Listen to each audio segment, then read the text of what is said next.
도전을 좋아하시나요? 도전의 설레임 또는 두려움. 이 두 가지 감정이 무모해 보이는 도전을 용기 있게 나아가게 하기도 하고 망설임으로 멈추게도 합니다. 데일리 카네기는 말합니다. 세상의 중요한 업적 중에 대부분은 희망이 보이지 않는 상황에서도 끊임없이 도전한 사람들이 이룬 것이다. 2024년 여러분 앞에는 어떤 도전이 기다리고 있나요?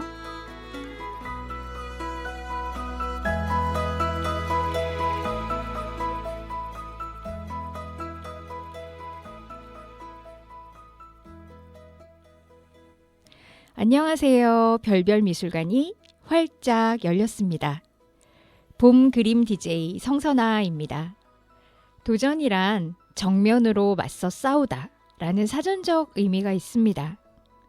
우리는 매일 아침에 이불을 박차고 일어나는 작은 도전부터 목표를 이루기 위한 큰 도전까지 많은 도전이 모여 나의 하루를 만들어냅니다. 그 속에서도 성취를 이루고 실패도 맛보고 후회도 낳고 또 희망을 가지고 새로운 내일에 태양이 떠오르기를 또다시 기다리죠. 이런 우리의 삶처럼 미술의 역사야말로 도전의 역사이기도 합니다. 물론 미술뿐만 아니라 예술계에서는 늘 지금까지는 없었던 새로운 창작물이 나와야 했죠. 창작해내는 고통을 이겨내는 것이 예술가들의 숙명이기도 합니다. 또 그 결과물은 어찌나 다들 뭐라고 한마디씩 하는지 호평과 혹평을 넘나들고 그 예술가를 죽였다가 살렸다가 하기도 합니다. 시대가 바뀌면서 평가가 100% 달라지기도 하고요. 그래서 진정한 예술가들은 두려워하지 않고 계속 도전할 뿐입니다. 때론 그들의 무모한 도전이 생각을 하게 하고 그 생각이 사람을 변화시키고 또 그 사람들이 세상을 바꾸기도 합니다. 이번 시간엔 시대를 앞서 예술가의 용기 있는 도전이 담긴 작품들을 감상하겠습니다. 그들의 도전이 어떻게 시대를 뛰어넘어 우리들의 눈을 즐겁게 하고 가슴을 뜨겁게 했는지 노래 한 곡 듣고 바로 만나보겠습니다. 여기는 96.3 소온 FM 별별미술관입니다. 세상에서 가장 유명한 그림이 무엇인지 아시나요? 미술에 관심이 1도 없어도 누구나 알고 있는 바로 그 그림. 네, 모나리자입니다. 미술 작품으로 항상 구글 검색 1위인 모나리자. 모나리자는 왜 그렇게도 유명할까요? 다 아실 테니까 그림을 한번 떠올려 보세요. 한 여인이 45도 각도로 앉아서 두 손을 살포시 맞잡고 있습니다. 지금의 기준으로는 딱히 미인이라고 보기도 어렵고 눈썹이 없어서일까요? 아니면 미지의 세계 같은 뒷배경 때문일까요? 좀 으스스하기까지 합니다. 나를 똑바로 바라보며 어느 방향으로 가도 따라오는 그 눈빛은 무언가 애절한 사연을 담은 것 같기도 하고 모나리자의 아름다운 미소라고 하지만 그 아름다운 미소의 매력을 느끼는 사람들은 극히 드문 것 같습니다. 레오나르도 다빈치가 생애 마지막까지 아낀 그림임에도 자신의 서명도 넣지 않았고 또 그림을 처음 그릴 당시 주문서와 같은 기록도 전해지지 않기 때문에 누구를 그렸는지조차 확실하지 않습니다. 당시 이탈리아에 살았던 무수히 많은 여인들이 이유도 없이 모델로 거론되면서 무성한 추측만 나왔는데요.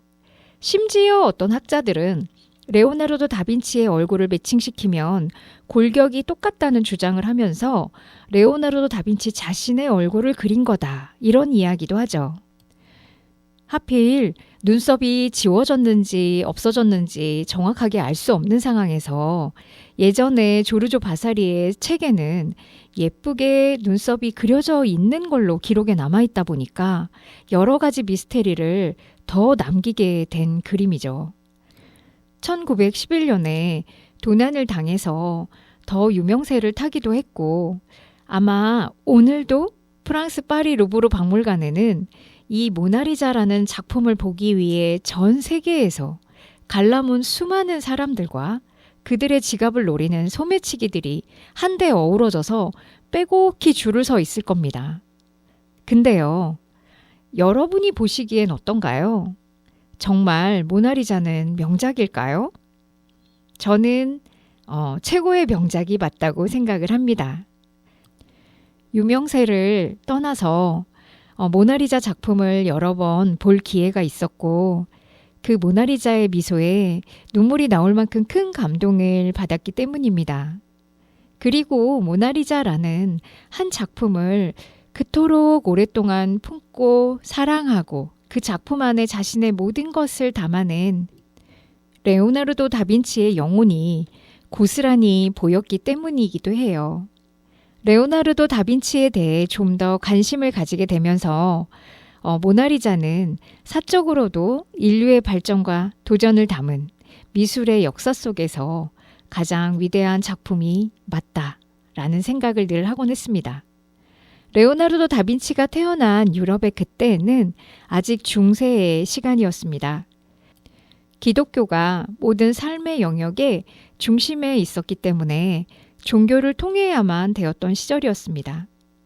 미술에서도 마찬가지로 역시 현세의 삶을 재현하기보다는 기독교의 교리를 설명해주는 도구로서 미술이 존재했습니다. 인간이나 동물, 식물을 그리기는 했지만 종교적인 의미를 가지는 도구로서만 그려졌기 때문에 의미가 없어서 매우 단순하고 평면적으로 1차원적인 묘사력을 보여줍니다. 잘 그리거나 예쁘거나 멋있을 필요가 없이 예수님을 따르는 사람의 형상이면 되었고 제물이 되는 양의 모습이면 되었던 중세 미술은 매우 도식화되어서 그려졌었습니다. 그러나 르네상스 시기라고 불리우는 14, 15세기에 들어서면서 달라지기 시작합니다. 항해를 통해 아메리카 대륙이 발견되면서 지구는 둥글다는 사실과 태양이 행성계의 중심이라는 것, 그리고 인쇄술이 발달하면서 사람들이 이 과학과 인문학적인 지식을 폭넓게 공유하게 된 것은 혁명과도 같은 일이었습니다. 제가 생각하기엔 지금이 제2의 르네상스 시기가 아닌가 싶은데 그때도 지금처럼 유튜브와 각종 SNS가 온갖 정보를 이렇게 쫙 펼쳐주는 것처럼 한꺼번에 새로운 지식들이 넘나들면서 전체적인 의식 수준이 여러 단계 뛰어넘어버리는 시기였던 것 같습니다. 이런 변화들을 바탕으로 미술에서도 새로운 의지가 생기게 됩니다. 지금의 이 현실을 보다 생생하게 있는 모습 그대로 그림 안에 담아내려고 하는 양식이 나타나게 됩니다. 그러다 보니 현실감을 표현하기 위해 공간의 깊이를 나타낼 수 있는 원근법이 계산되게 되고 인물이나 사물의 부피를 좀 더 잘 표현해낼 수 있는 명암법이 연구되게 됩니다. 투시를 통한 구도는 납작한 평면 위에 가상의 공간을 만들어내고 그 속에는 무게감을 가진 등장인물이 나타나서 감정을 가지고 자신의 이야기를 합니다. 모나리자는 바로 그 모든 연구의 결정체입니다. 기본적으로 알려진 바로는 이탈리아 피렌체에 부유한 비단을 파는 상인인 조콘도가 사랑하는 부인 리자 게라르디니의 초상화를 그려달라고 레오나르도 다빈치에게 부탁한 것입니다. 그래서 부인을 뜻하는 모나, 이름이 리자가 합쳐져서 모나리자가 된 것입니다. 뜻대로 하면 리자 부인인 거죠. 그러나 완벽주의자이고 호기심 대마왕이었던 레오나르도 다빈치는 여러 가지 연구를 한꺼번에 같이 하느라 3년이 넘도록 작품을 완성하지 못해서 결국은 주인에게 돌아가지 못했습니다. 모나리자의 미소는 보는 사람들에게 신비로운 느낌을 주는데 기록에 따르면 이 여인을 웃게 하기 위해서 악사와 강대를 불렀다고 전해지기도 합니다. 드디어 인간의 감정이 그림 위에 자연스럽게 드러나도록 했다는 이야기이기도 해요. 그것도 성모 마리아나 여신이 아닌 일개 상인의 아내, 평범한 여자가 미소를 짓고 있는 모습이 그려진 그림이라니 당시로서는 있을 수 없는 일이었을 거예요. 레오나르도 다빈치에게는 큰 도전이었을 겁니다. 또 그림을 그리는 표현 기법에서도 스푸마토 기법이라고 해서 윤곽선을 그리지 않고 부드럽게 안개 속에 사라지듯이 자연스럽게 경계면을 아사모사하게 만들어서 얼굴의 입체감을 강조하는 새로운 기법이 사용되었는데요. 대부분 모나리자 그림 설명을 하시는 분들은 이렇게 설명을 하고 끝냅니다. 근데 이해가 잘 안 되시죠? 그림을 전공한 제가 쉽게 알려드릴게요. 자, 우선 사과를 그려보겠습니다. 먼저 동그라미 선을 그려서 사과의 형태를 나타내고 꼭지 부분을 그려서 디테일을 살려줍니다. 다 그리셨죠? 잘 그리셨습니다. 잘하셨어요. 그럼 이번에는 스푸마토 기법이 들어갑니다. 사과의 윤곽선을 모두 다 없애세요.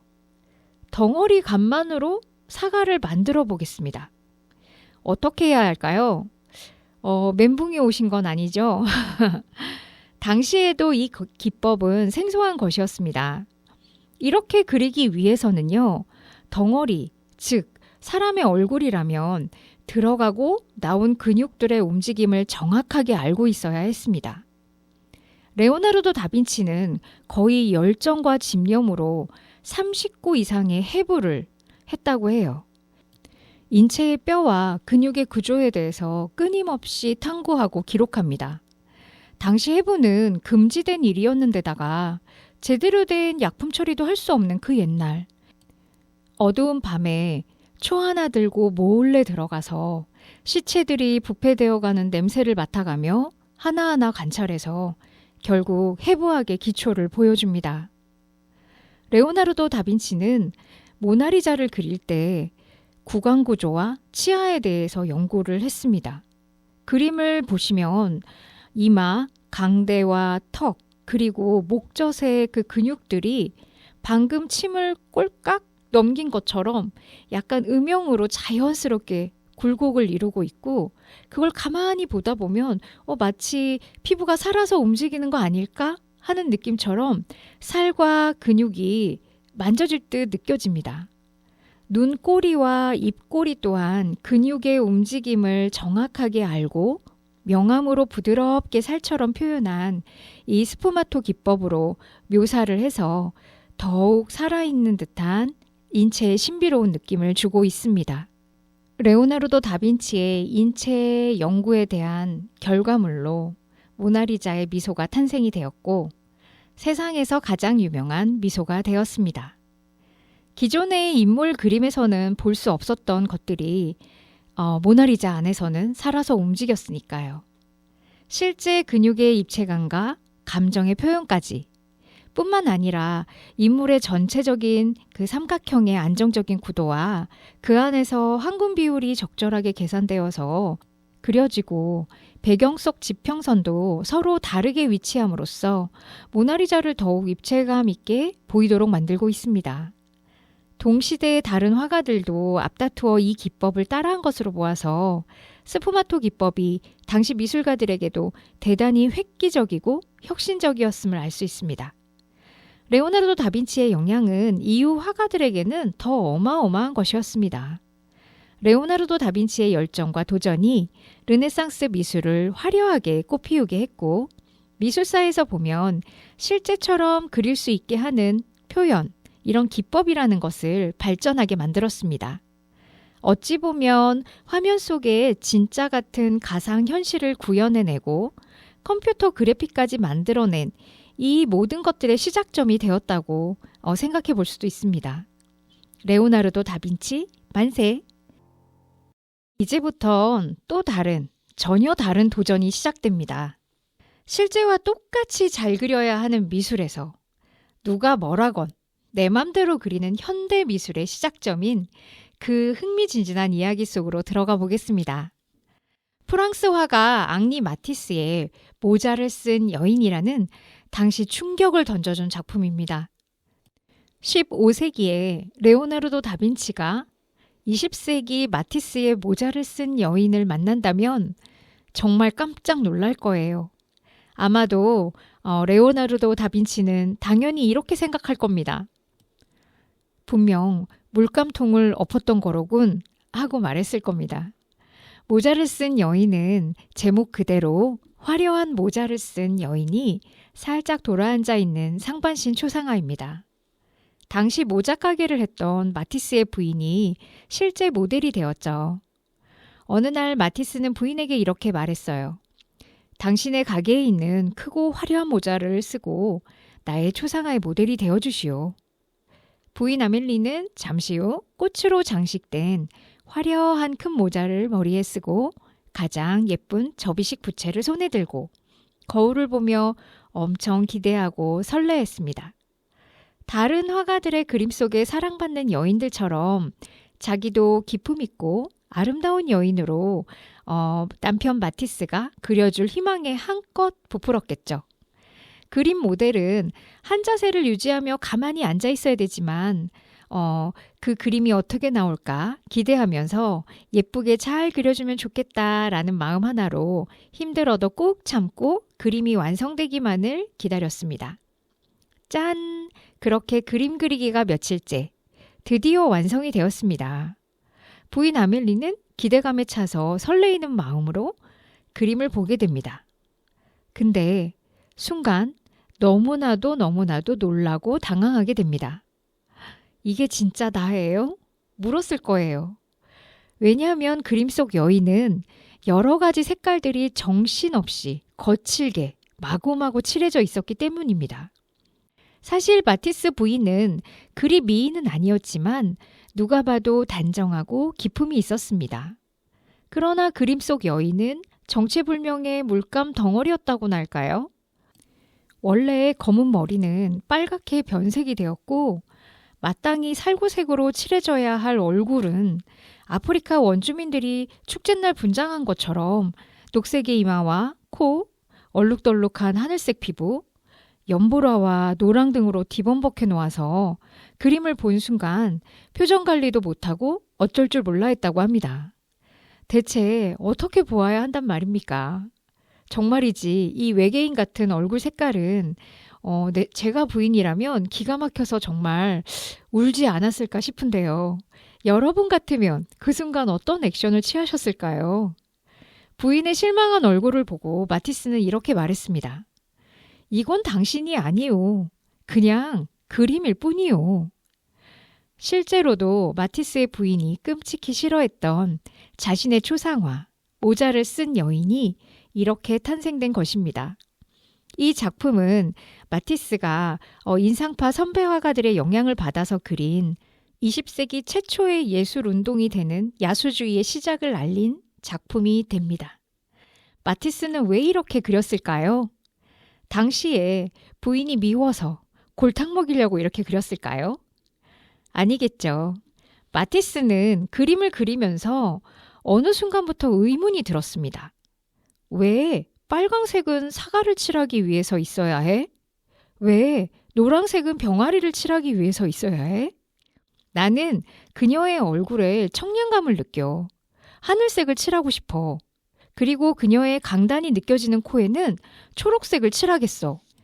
나는 색들을 통해서 감정을 분출하려고 해. 나는 색이 가지고 있는 고정관념을 모두 해방시켜버리겠어.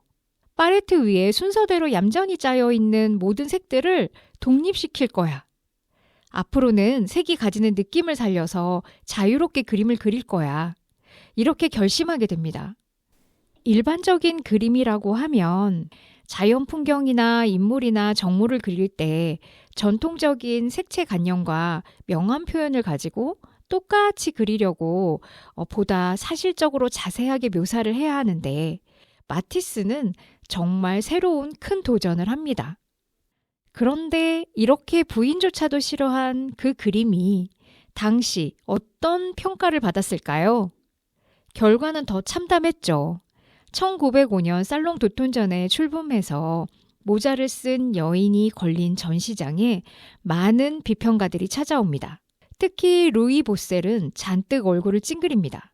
여성의 초상화인 것은 알겠는데 보라색이 곁들여진 붉은 머리, 녹색이 쭉 그어진 얼굴, 노란색이 한껏 칠해진 목, 도대체 뭐 제대로 칠해진 게 없군. 이렇게 많은 비평가들이 한 미술 작품 앞에 서서 개탄하며 말했습니다. 미술이 이렇게 추락해도 될 일인가? 이건 미술에 대한 모독이야. 사람이 그린 것이 아니야. 지금껏 내가 본 것 중에 가장 형편없는 물감 얼룩이라고. 이렇게 혹평에 혹평이 이어집니다. 비평가가 보기에 마티스가 그린 그림들은 마치 야수가 튀어나와서 마구 흔적을 남긴 대충 스케치한 캔버스에 온 군데 물감이 잔뜩 묻혀진 낙서와 같았습니다. 그런데 그 와중에도 현대미술에 일찍 눈을 떴던 미국인 리오스타인이라는 수집가가 마티스의 모자를 쓴 여인을 보고 이 작품 계속 보니 신선하고 좋은데? 라고 빠져들었고 결국 이 그림을 500프랑이나 주고 사버리게 됩니다. 스타인조차도 조롱과 비판으로 약간은 혼란스러워하면서도 사들고 갔는데 이 그림이 훗날 전설의 시작이 될지는 그 당시는 알지 못했을 겁니다. 당시 미국에서 건너온 인싸였던 스타인 남매는 자신의 집 가장 눈에 잘 띄는 곳에 이 그림을 걸어놓고 집에 오는 손님들에게 끊임없이 이 작품의 가치를 알리게 되었죠. 마티스가 이끈 야수파는 그림에서 가장 중요하게 생각한 것이 색이었고 자신이 말하고자 하는 주제들을 색을 통해 나타내려고 했습니다. 대상에 대해 마음의 눈이 보고 느끼는 대로 색을 칠했어요. 물감의 색은 그날의 기분, 그날의 감정에 따라 달라졌고 그저 느낌 그대로 본능에 충실한 강렬한 색채의 향연들이 펼쳐졌습니다. 결과적으로 이렇게 마티스가 색채를 해방시킴으로써 이후 현대미술은 색채 사용의 제약에서 보다 자유로워졌고 무엇보다 주관적인 감정에 색을 입히는 개성 넘치는 창작의 길로 나아갈 수 있도록 새로운 길을 만들어 주었습니다. 이후 생애 마티스는 또 한 번의 도전을 하게 되는데요. 활발한 작품 활동을 해가던 마티스는 십이지장암과 폐색전증으로 몸져 눕게 됩니다. 그는 의사에게 조금만이라도 더 그림을 그릴 수 있게 해달라고 간청했고 1941년 당시엔 모험을 건 위험한 수술을 결심하게 됩니다. 다행히 수술 후 몸은 회복됐지만 의사는 그에게 더 이상 폐에 문제가 되는 유화 물감으로 그림을 그리지 말라고 경고합니다. 이 정도 상황이 되면 웬만하면 포기하고 쉴 것 같은데 마티스는 좌절하지 않고 또 다른 도전을 합니다. 바로 색종이를 가위로 오려서 붙이는 콜라주 작업을 새로운 작업의 방향으로 잡습니다. 그는 종이에 과슈라는 물감을 바르고 색종이를 잘라붙이는 행위가 마치 조각의 과정과 비슷하다고 여겼고 즉흥적이고 속도를 가지는 가위는 연필보다 훨씬 더 감각적이라고 말을 하면서 마티스의 제2의 작업, 그 유명한 컷아웃 기법을 탄생시키게 됩니다. 조수들이 캔버스에 물감을 칠해오면 그것을 가위로 오려서 붙이는 콜라주 기법으로 다양한 작업들이 만들어집니다. 보기엔 쉬워 보이지만 즉흥적이면서도 생동감 넘치고 율동감을 가진 그렇지만 정확한 선들이 만들어내는 마티스만이 할 수 있는 아무도 흉내낼 수 없는 위대한 결과물들이 탄생합니다. 수술의 후유증으로 위하수증이 발병하자 앉아있는 것조차 힘들어지게 됩니다. 그는 침대나 안락 의자에 누워서 죽는 날까지 포기하지 않고 작품 활동을 이어나갔습니다. 자신의 그림 안에서 봄날의 즐거움을 찾기를 바라고 자신의 그림을 보았을 때 잠시 편히 기대일 수 있는 안락의자 같은 작품이 되길 바랬던 마티스에 대한 이야기였습니다. 앞으로 앙리 마티스의 다른 작품들도 좀 더 만나볼 수 있기를 기대하면서 다음 작품을 소개합니다. 마티스의 창조력의 짝꿍이자 시대의 라이벌이었던 바로 파블로 피카소입니다. 앙리 마티스가 혼자였다면 아마 미술사에서 이런 큰 번역을 이루어낼 수 없을지도 모릅니다. 파블로 피카소와 경쟁적으로 창조하고 연구하고 그림을 탐색했기 때문에, 그리고 서로가 서로에게 끊임없이 자극을 주었기 때문에 두 화가의 성공이 이루어지게 되었고 미술사에서도 큰 영향으로 남게 되었던 것 같습니다. 피카소 하면 어떤 그림이 떠오르세요? 바로 이상한 막 괴상하게 그려진 그림들이 떠오르시죠? 바로 그 괴상한 그림, 피카소의 아비뇽의 처녀들이라는 작품을 만나봅니다. 파블로 피카소가 1907년에 제작한 이 그림 역시 20세기 회화로서 현대미술에 있어 매우 기념비적인 가치를 가지는 의미 깊은 작품입니다. 아비뇽이라는 바르셀로나의 서민가의 뒷거리의 명칭인데 이 뒷거리에 있는 여인들을 그린 것입니다. 5명의 여인이 누드로 나오는데요. 그러나 이 그림 속 여인들의 모습이 좀 이상합니다. 인체에는 부드러운 곡선도 없고 전혀 아름답지도 않습니다. 피카소는 그들의 얼굴과 몸을 기하학적인 도형으로 분해하고 재구성하였기 때문에 부자연스럽고 보는 사람으로 하여금 불편함을 줍니다. 왼쪽 2명의 여성은 삼각형과 사각형으로 이루어진 얼굴을 가지고 있고 오른쪽 2명의 여성은 아프리카 흑인 가면에서 영감을 받아서 마스크를 쓴 것처럼 그렸습니다. 가운데 여인의 몸은 옆으로 틀어져 있지만 그녀의 얼굴은 완전하게 정면을 향하고 있습니다. 이렇게 피카소는 여러 각도에서 바라본 모습을 평면 위에다 동시다발적으로 표현하려고 시도했습니다. 그림의 배경은 앞뒤 구분이 잘 되지도 않고 전혀 원근법이나 비례감이 들어가 있지 않습니다. 아래쪽에 있는 과일과 탁자만 뜬금없이 갑자기 위에서 내려다본 시점으로 그려져 있고요.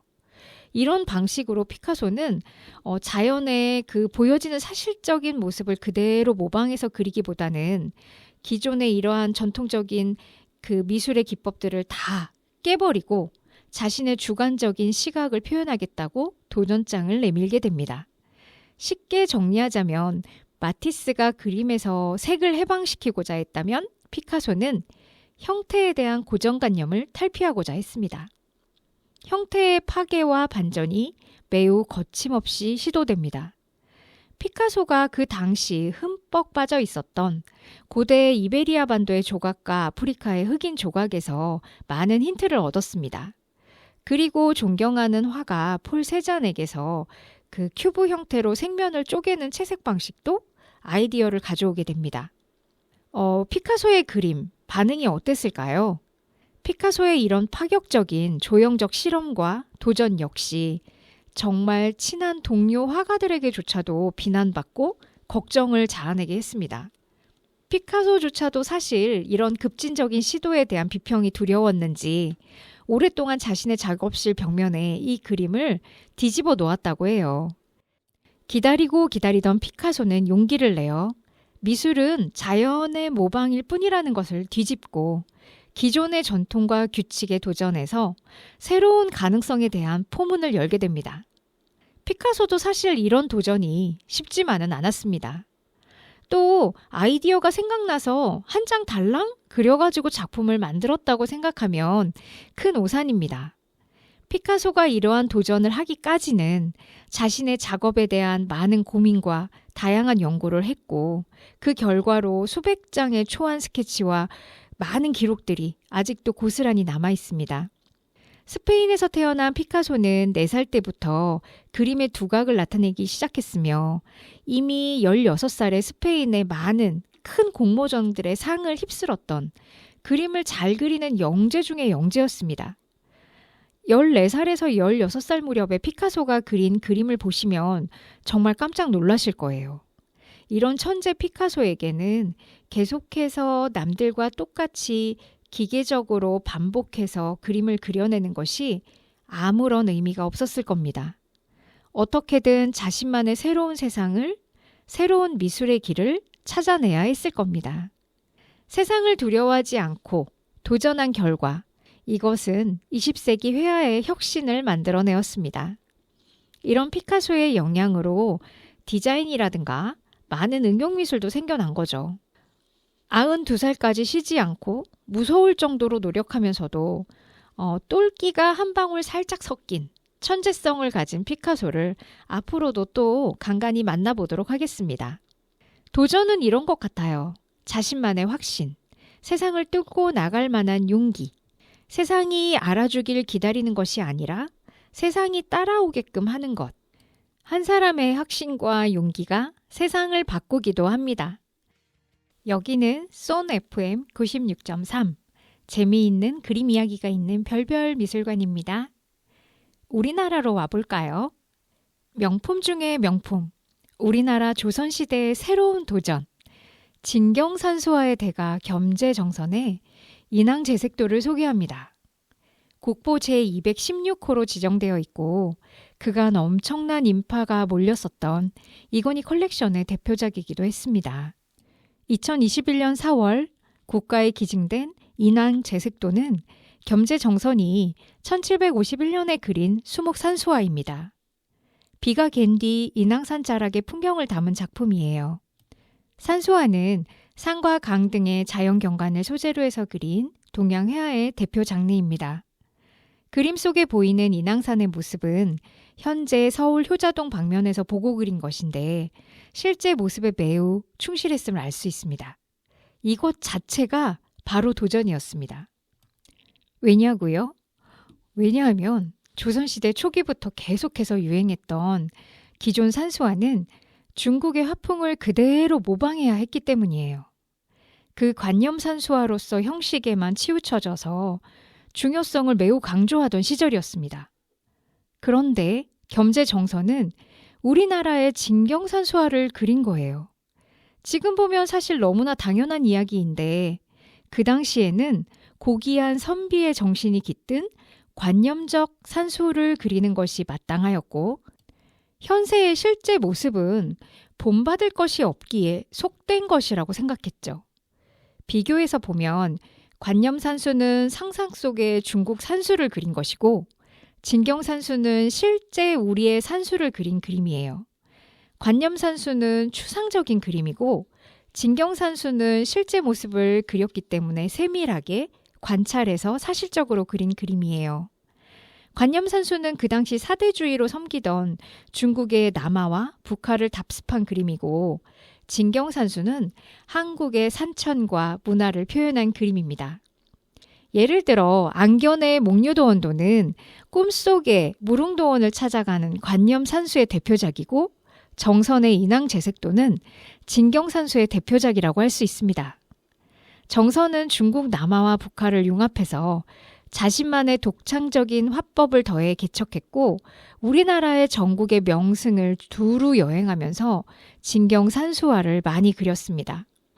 고전 그림의 법식에만 의존하여 그리던 당시의 상투적이고 획일화된 옛 간습들을 벗어나서 그는 여러 곳을 실제로 유람하면서 우리나라 산수의 기세와 기운들을 직접 체득하고 붓이 무덤을 이룰 정도로 피나는 연습과 노력을 해서 진경산수의 새로운 양식을 만들어내었습니다. 인왕제색도는 정선이 76세에 그린 만년의 작품임에도 불구하고 강하고 힘찬 붓질, 화면 가득한 구도 등이 보는 이를 압도하기에 충분합니다. 정선이 그린 진경산수화 중에 금강전도와 함께 인왕제색도는 대표작으로 손꼽히는데요. 그림에서는 녹목과 단목, 여백과 선묘를 절묘하게 조화시켜서 인왕산 자락의 기암개석과 안개, 수목을 잘 표현했습니다. 특히 여름날 한 차례 비가 지나간 뒤 안개가 살포시 피어오르는 인왕산에 그 인상적인 순간을 표현한 것도 압권이고 인왕산 바위를 크게 단순하면서도 대담하게 배치한 것도 멋집니다. 실제로 보면 인왕산의 바위 모습은 흰빛에 가깝지만 인왕제색도에서는 먹물을 가득 묻힌 큰 붓으로 반복해서 위아래로 시원하게 내리긋는 대담한 붓질로 짙은 색을 보여주고 있습니다. 비를 잔뜩 머금어서 젖은 듯한 암벽에 거대하고 무거운 느낌을 강렬하게 표현한 것 또한 정말 대단합니다. 좀 더 가까이에 있는 산 능선을 따라 숲을 이루고 있는 나무의 모습과 자욱한 안개가 잘 표현되어 있습니다. 특히 정선의 실험 정신을 보여주는 부분은 가까운 곳은 진하게, 중경과 원경은 연하게 그리는 상징적인 산수화의 기법을 사용하지 않고 오히려 멀리 있는 인왕산을 진한 녹목으로 대담하게 그리는 독특한 표현법을 사용한 것입니다. 짙은 먹을 묵직하게 쌓아 올리듯이 표현한 바위산 아래로 골짜기와 구릉들이 조화롭게 배치되고 있습니다. 또한 산등성이 아래로 자욱하게 깔려있는 안개인데 안개 부분을 붓으로 결을 내거나 색으로 칠한 것이 아니라 텅 빈 여백으로 놓아둔 것입니다. 먹의 농담을 미묘하게 조절해서 산자락에 고인 어스름한 안개를 잘 표현해서 보는 사람들의 눈에는 정말로 하얗게 솟아오르는 안개로 보이도록 한 그의 천재성이 돋보입니다. 정말 그림을 보면서 심쿵 하는 감동받는 포인트예요. 정선은 강한 먹과 투명한 여백의 대비로 녹목의 강하고 무거운 인왕산 봉우리를 텅 빈 여백의 안개가 신비롭게 떠받치고 있는 것처럼 그려내었습니다. 정경에는 섬세한 붓질과 짧게 끊어찍은 점으로 표현한 소나무들이 빽빽한 숲을 실감나게 만들고 그 위로 단정한 지붕이 살짝 드러나 보입니다.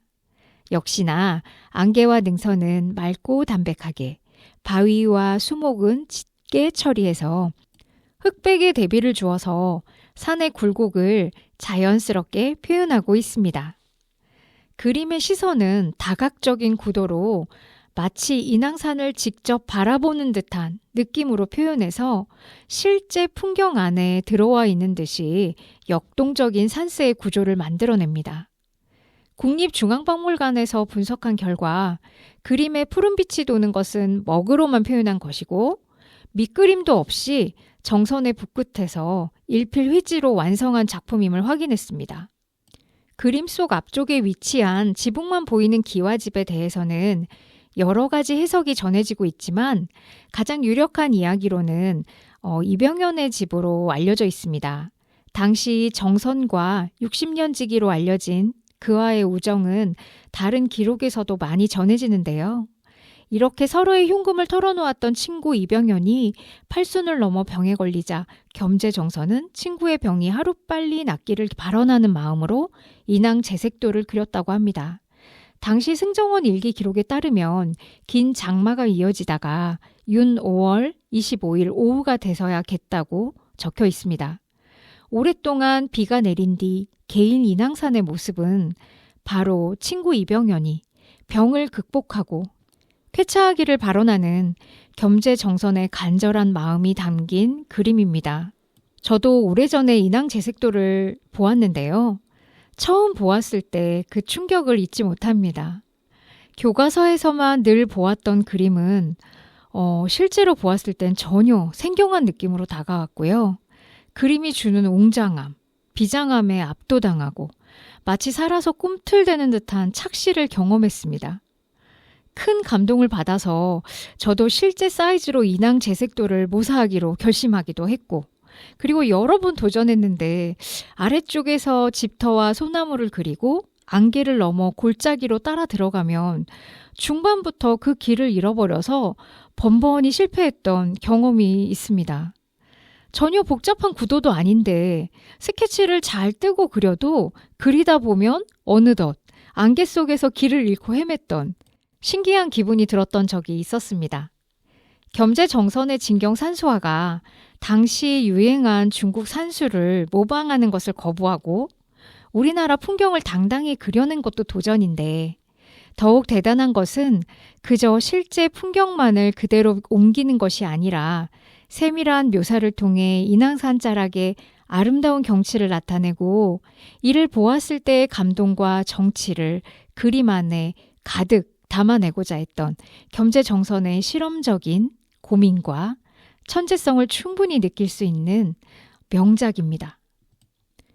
겸재의 후배인 문인 정지수는 그의 그림에 대해 실제 경치를 그리되 눈의 의지에 그리지 않고 마음으로 이해하고 깨달아 그렸다 라고 평한 것만 보더라도 그의 도전이 충분히 가치를 더하는 것 같습니다.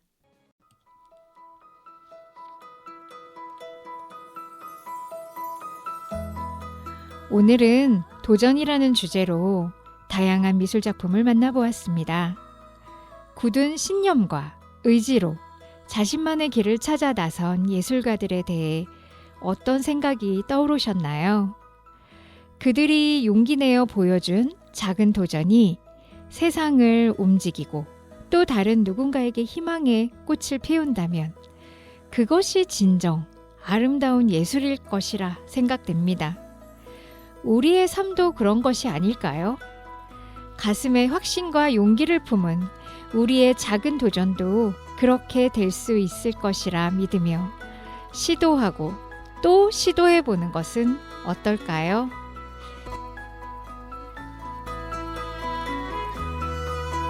온 세상과 만나는 곳, 그리고 결국 나 자신과 마주하는 곳.